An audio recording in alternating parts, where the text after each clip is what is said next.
गाने के बोल के साथ आंखों से अपनी फीलिंग्स बता रहे थे और एक दूसरे को महसूस कर रहे थे। अब बस कुछ ही देर तक वो साथ थे। इसके बाद उन्हें एक लंबी जुदाई सहनी थी, लेकिन उससे पहले वो जी भर कर एक दूसरे को जी रहे थे। ईशु ने आरव को एक गणपति जी का लॉकेट दिया, जिसे खोलने पर उन दोनों की बड़ी प्यारी सी एक फोटोग्राफ थी।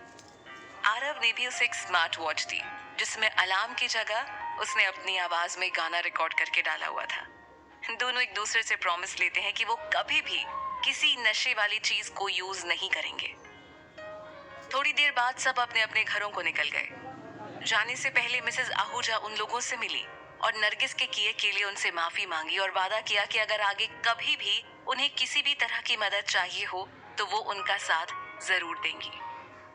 जिंदगी की यही रीत है, हार के बाद ही जीत है।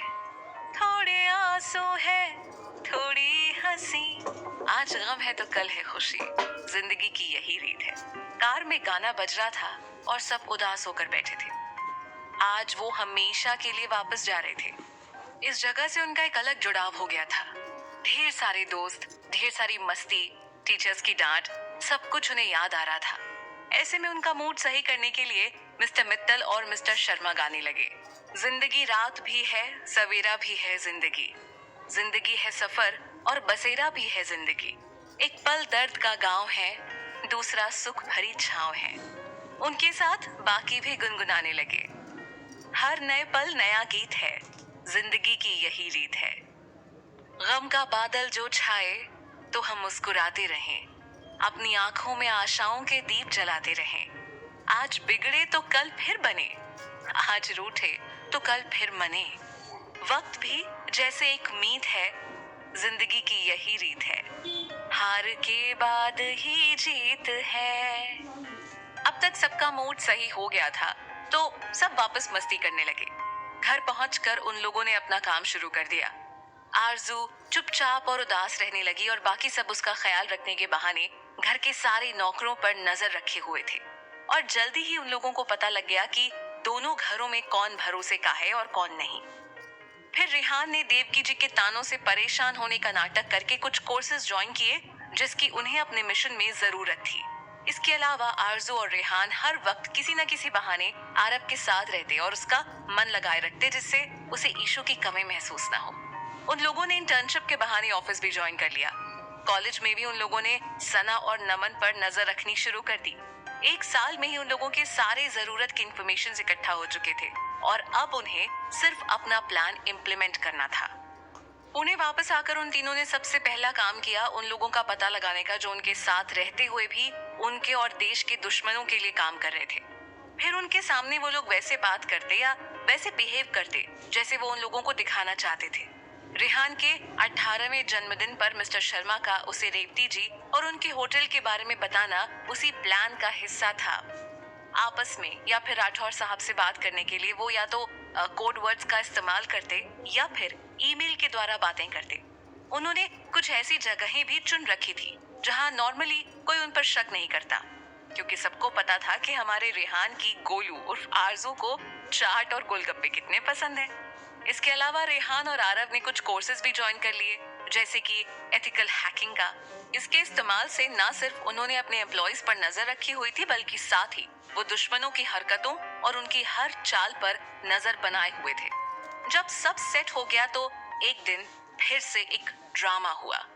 आरजू की चुप्पी से तंग आकर रेहान उस पर भड़क गया और कहने लगा, बस यार आरजू, बस, अरे बहुत हुआ तेरा ड्रामा। आखिर तू चाहती क्या है? तुझे पता है ना तू हम सब के लिए कितनी इंपॉर्टेंट है। तुझे दिखाई नहीं देता कि अंकल आरव सब कितना परेशान है? तू तू ना हमारी आरजू है ही नहीं तू। अरे हमारी आरजू तो कभी किसी को उदास देख ही नहीं सकती थी, लेकिन तू, अरे तू तो खुद सबको रुला रही है। अरे कोई प्रॉब्लम है तो बोल ना, ठीक करेंगे उसे। कुछ चाहिए तो बोल, ला कर देंगे। लेकिन ऐसे चुपचाप रहकर क्या साबित कर रही हो? ऐसे तू क्या कर सकती है? देख, अगर अब तूने अपना नाटक बंद नहीं किया ना तो हम सब तुझसे कभी बात नहीं करेंगे। फिर ना पड़ी रहना तू इसी कमरे में।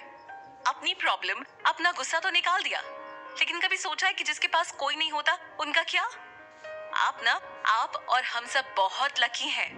माना हमारी माँ नहीं है, लेकिन पापा तो है, भाई है, आप हैं हमारा ध्यान रखने के लिए। लेकिन दुनिया में ऐसे कितने लोग हैं जिनके पास कोई नहीं है, और वो नेट पे सर्च करके अनाथ और बेसहारा लोगों के बारे में उन्हें बताने लगती है और अंत में पूछती है, आप या हमने कितनी बार उन लोगों के लिए कुछ किया है? हमारे पास तो सब कुछ है, लेकिन फिर भी हम। और तुम्हें ऐसा क्यों लगता है कि तू इस तरह से बंद कमरे में रहकर उनकी मदद कर पाएगी?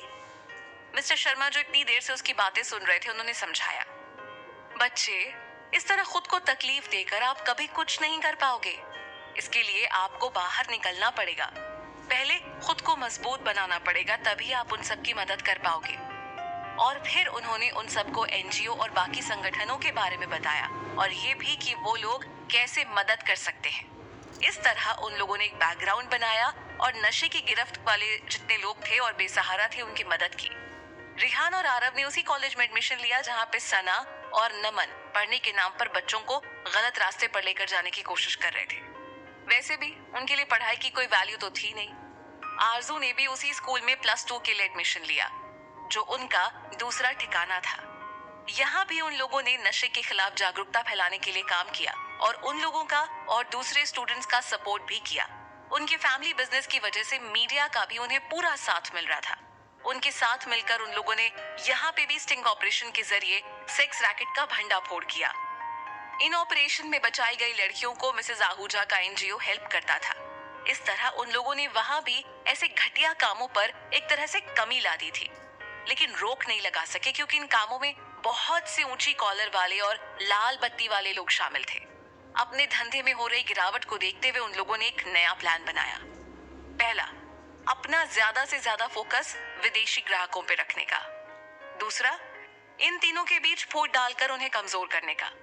इसके लिए सना और नमन अपनी तरफ से पूरी कोशिश करने लगे, लेकिन चूंकि रेहान और आरव ने उनके कंप्यूटर्स हैक कर रखे थे, तो उन्हें इसकी जानकारी हो गई थी। इसीलिए उन दोनों में भी अब 2 टीमें थीं। उन्होंने 2 टीमों की तरह काम करना शुरू किया। आरव और आरजू यहाँ रहकर उन लोगों पर नजर रखे हुए थे, अपनी हरकतों से उनका ध्यान भटका रहे थे और नशे के खिलाफ अपनी मुहिम जारी कर रखी थी। वहीं रेहान ऑफिस के कामों और देवकी जी के कठोर रवैये का बहाना देकर कर्नल राठौड़ और अजीत के साथ मिलकर उनके स्मगलिंग के कामों को बर्बाद करने लगा। चूंकि ये काम बहुत ज्यादा रिस्क का था, तो आरजू को ये बिल्कुल पसंद नहीं था कि रेहान ये काम करे। इसीलिए जब भी रेहान बाहर जाता तो वो बहुत परेशान हो जाती और उसके वापस आने पर उसे बहुत नाराज होती। रेहान को भी उसके लिए फिक्रमंद होना, उसका फिक्र करना पसंद था, तो वो भी पूरे दिल से उसके नखरे उठाता। इधर जब सीधे तरीके से सना और नमन उनके करीब नहीं आ पाए, तो उन्होंने गोल्डी का इस्तेमाल किया और नमन उनके फ्रेंड लिस्ट में आ गया। लेकिन वो लोग पहले से अलर्ट थे और उन्होंने अविनाश को एज अ प्रोफेसर उस कॉलेज में बुलाया। चूंकि अविनाश को भी लेक्चरर ही बनना था और फिर बात उसकी बहन की थी, तो वो भी खुशी खुशी वहाँ चला आया। यहाँ आने के बाद परी में उसे अपना प्यार मिला और कभी वो परी के बहाने, कभी पढ़ाई के बहाने, तो कभी किसी और बहाने से गोल्डी पर नजर रखने लगा और उसे उस नमन से दूर भी करता। उसने अपने तरीके से भी गोल्डी को समझाया और आरव की मदद से भी। बस यही उन लोगों से गलती हो गई, क्योंकि जैसे अनाया ने नरगिस को आरजू और ईशानी के खिलाफ भड़काया था, वैसे ही उन लोगों ने गोल्डी के करीब आने के लिए उसे आरव और रेहान के खिलाफ भड़काया हुआ था। इसीलिए जब आरव ने उसे समझाने की कोशिश की, तो उसने उसका गलत मतलब निकाला और वो पूरी तरह से सना और नमन का साथ देने लगी। चूंकि बचपन से आरजू थोड़ी नौटंकी किस्म की थी, तो उसका करियर चॉइस डेली बदलता रहता था। कभी डॉक्टर, कभी इंजीनियर, कभी बिजनेस वुमन, कभी कुछ तो कभी कुछ। इसीलिए जब उसने +2 में बायो और मैथ्स दोनों चूज किया, तो किसी को भी आश्चर्य नहीं हुआ। यहाँ तक कि जब उसने बाकी बच्चों की तरह AIEEE, IIT, JEE और AIPMT के एग्जाम्स दिए, तो भी सब नॉर्मल ही थे। और जब उसने बिना रिजल्ट का वेट किए आरव और रेहान के कॉलेज में एडमिशन लिया, तो काफी सारे लोग बेड जीत गए।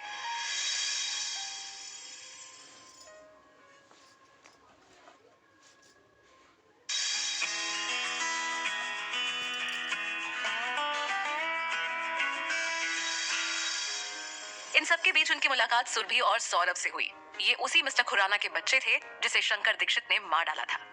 बिजनेस में खींचतान लगी ही रहती है। कई बार लोग सामने वाले को चुकाने के लिए उनके आदमियों को भी अपने साथ मिलाने की कोशिश करते हैं। ऐसा ही कुछ मिस्टर नारायण दीक्षित और मिस्टर खुराना के बीच भी था।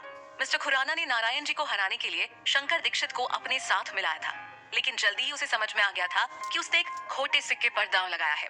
अब वो जल्दी से जल्दी उससे पीछा छुड़ाना चाहते थे, लेकिन शंकर को इसकी भनक लग गई और उसने उनकी हत्या कर दी। मिस्टर खुराना ने अपनी जिंदगी में पैसों से ज्यादा इज्जत और भरोसा कमाया था। नतीजा, शंकर को सजा हो गई। चूंकि नारायण जी